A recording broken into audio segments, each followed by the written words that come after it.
but he worked hard and he would go home on the weekends. His father had died when he was 13 years old.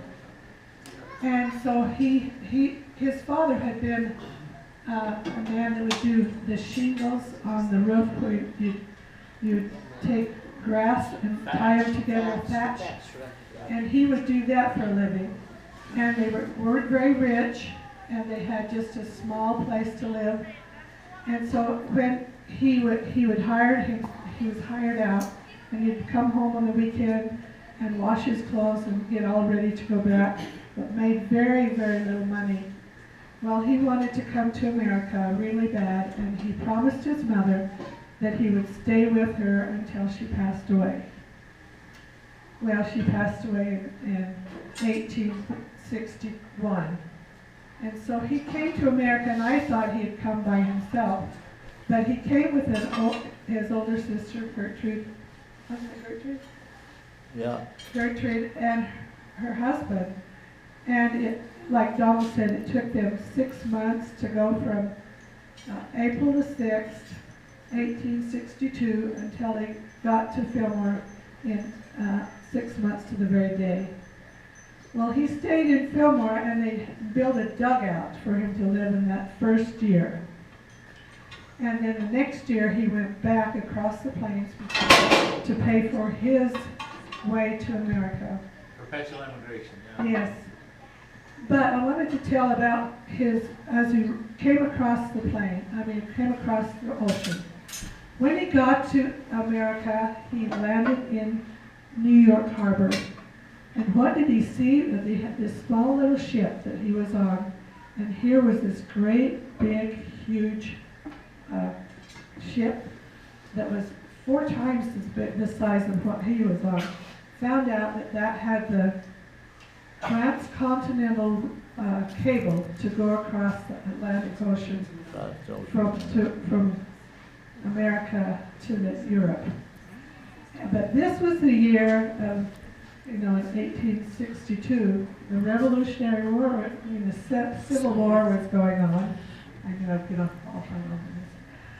The Civil War was going on, so he rode from New York City to Joseph, Missouri.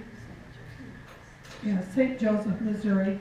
He rode from there on the train, but they could not ride in the passenger place because all the soldiers were in there. So they rode in the cattle cars to get to Joseph. And then they had to wait there for a month before they could get the teams would come to take him. So he found a job, and so he could earn a little money, and he had enough money that he bought a cow. Because he thought they needed a cow on the way. So, and he was he could handle animals as well as my daughter, Nicole. She can just handle animals. I know she got that from my grandpa. Anyway, he was so well with oxen. He could do so well with those. And so when he got to Fillmore, he had to go the next year back to cross the plains. And when we did the what's it called? When we did the trek in yes, we walked along the trail, and we could see the road that the pioneers took, and we were all walking along in Wyoming, and I couldn't help but think of my grandfather hiking that 3 times. And I thought, all the way as I was walking, we only did 2 days is all. But I couldn't think of anything that would mean so much to me to be able to walk in the very places that he walked. Well, when he got to Utah and was settled, and after he was married, he worked so hard. He had, down in the Sink, which is down by Florell, he had a beautiful piece of property down there and had a little log house down there. after his second wife died, Aunt Florence told about how they would climb on the root cellar, which way they could climb up onto the roof of the log house and look for miles way off, because they didn't have a mother for a long time, and they had to live, because my grandpa's second wife had died and left these children, and he was such a good carer of those children. Never ever said a bad word or felt bad of what he had. Well, one day somebody was complaining about how does Hans Rasmussen have such wonderful property. Everything on his property is so well taken care of, all this greenery and everything. Well, the Judge Green, got up in church one day and talked about our grandpa.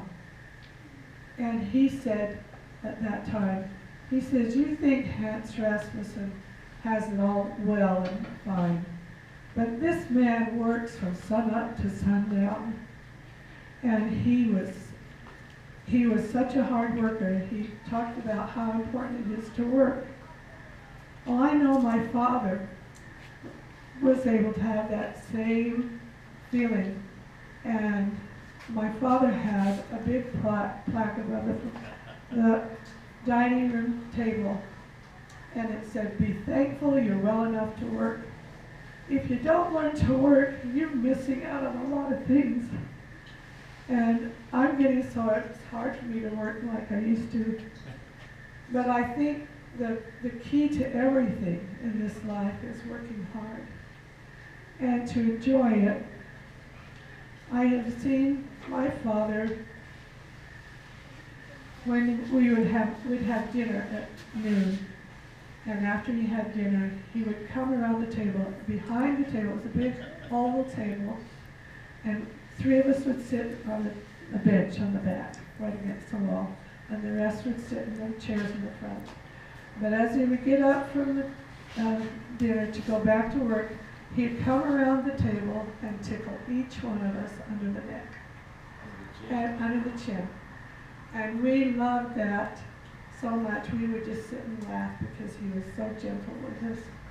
But he knew how to work, and I know that that's one of the things that we can pass on to our posterity. If you don't learn how to work, you're missing out on so much in this life. I do want to tell one story about Donald. One time we had your mom and dad, Jewel, to dinner, and we hardly ever had anybody to dinner at our house, and it was a rare thing. And so we were all sitting in the back, and we were kind of scared because we were not used to company. And so my mother had bottled all this tomato juice. Well, we thought we were having tomato juice, and so Donald, he pours in a glass of tomato juice, but it's not tomato juice, it's ketchup. And so what does he do? He doesn't want to make a sound. He just sits there and drinks this ketchup. And I thought, because he was, we just not used to company. And so that was an interesting thing, I thought. I don't have much more to say, but I just know that one thing that was said in some of the remarks that were said by Aunt Florence, my grandpa was so grateful to be able to be in the United States of America, where he could buy his own property, and he had beautiful trees. He even planted an apricot tree, I think, down by where Lehman's Cave. They said that there were some apricot trees that were planted there by my grandpa. And that's all I have to say. Thank you. Really good. Thanks, Ron.